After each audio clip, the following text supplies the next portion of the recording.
Assalamualaikum warahmatullahi wabarakatuh. Asyhadu alla ilaha illallah, asyhadu alla ilaha illallah, wa asyhadu anna Muhammadar Rasulullah. A'udzu billahi minasyaitonir rajim. Bismillahirrahmanirrahim. Qul huwallahu ahad, Allahu samad. Lam yalid wa lam yulad wa lam yakul lahu kufuwan ahad. Nama saya Udina Aliansa Dimas Tara dari kelas 8B SMP Negeri 1 Kota Cirebon. Saya akan menerangkan tentang dendam dan tentang munafik. Dendam itu apa? Dendam dalam bahasa Arab disebut juga dengan al-hidku, yang menurut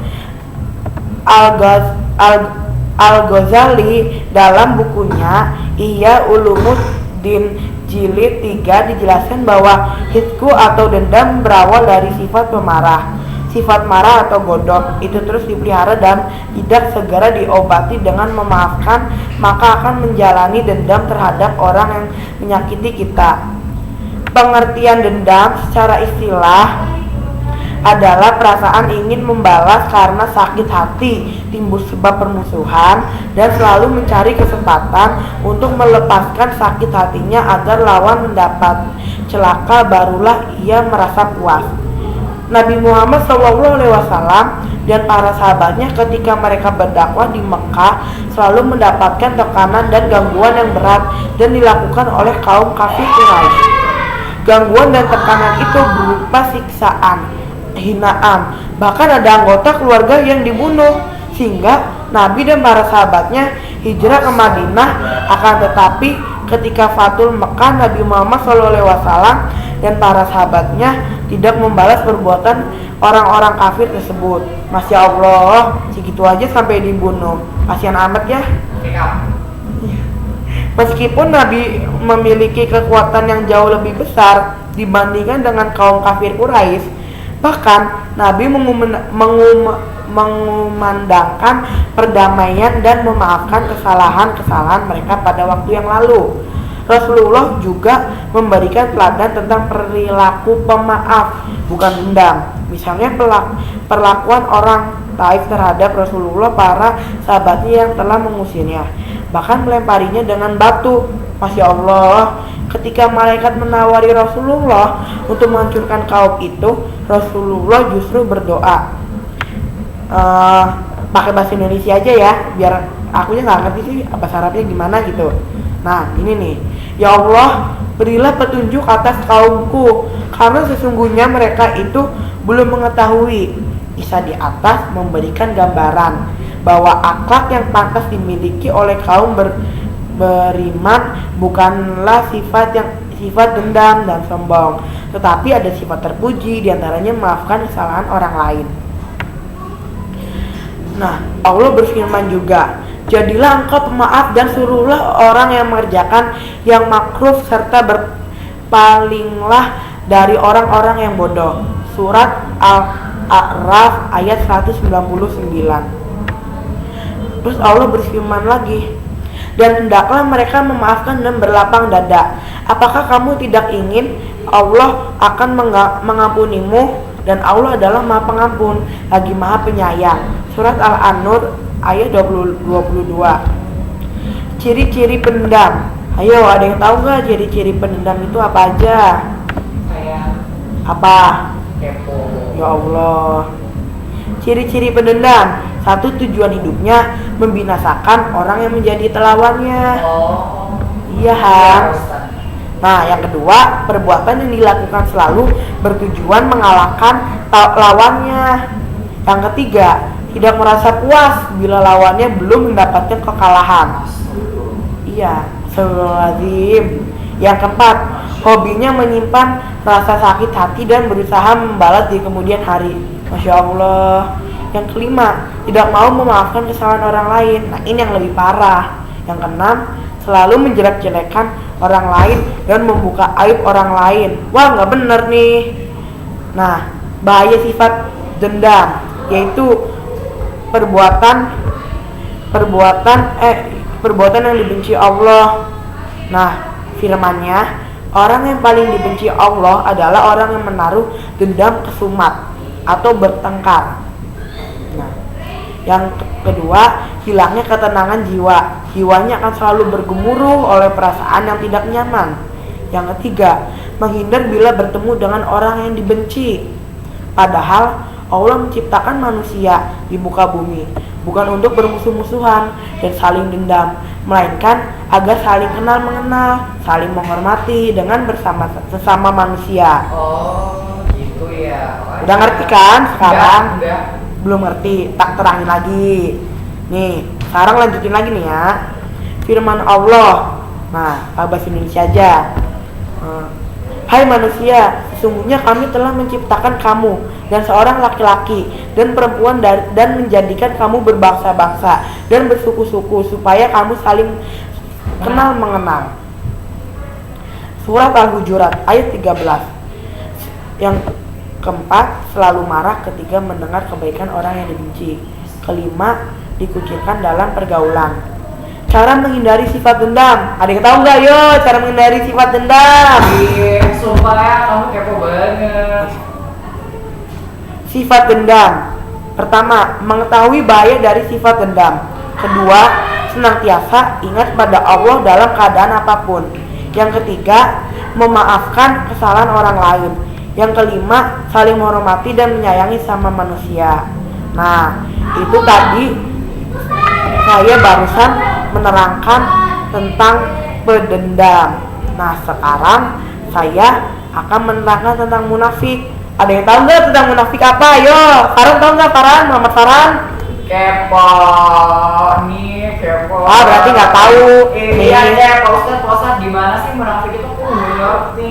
Mau tahu munafik itu gimana? Nih, munafik. Pengertian munafik itu menurut bahasa adalah berasal dari kata-kata nifak yang artinya keluar dari kebaikan, bermuka dua. Menurut syarat adalah orang yang menyembunyikan kekafirannya tetapi menyatakan keimanannya, atau orang yang berkata tidak sesuai dengan hatinya. Dalil tentang perbuatan munafik. Dalilnya apa ya? Aduh, ingetin dulu. Oh iya, dalilnya adalah dari Abu Hurairah. Rasulullah SAW bersabda, tanda-tanda orang munafik ada 3 macam, yaitu apabila berkata ia dusta, apabila berjanji ia mengingkari, dan apabila ia dipercaya ia mengkhianati. HR Bukhari Muslim. Ciri-ciri orang munafik apa yo? Ada yang tahu nggak? Ciri orang munafik itu apa? Ciri-ciri orang munafik itu bermuka dua, adalah orang yang membentuk penampilan lahirnya dan melakukan sesuatu yang bertentangan dengan hati nurani. Kedua, berlidah dua. Ada yang tahu nggak berlidah dua apa? Ayo Muhammad Farhan, tahu nggak berlidah dua itu apa? Gak tahu ya. Nah, berlidah dua itu adalah sifat orang yang memuji dan menyanjung orang lain ketika ia berhadapan dengannya, tetapi mencela dan mengumatnya bila ia tidak ada. Ketiga, berdusta. Berdusta itu apa sih? Ada yang tahu nggak berdusta itu apa? Berdusta adalah ciri seorang yang mengatakan sesuatu tetapi tidak sesuai dengan kebenaran dan kenyataannya. Sumpah palsu adalah ciri seorang yang bersumpah atas pengakuan palsunya agar bisa menyelamatkan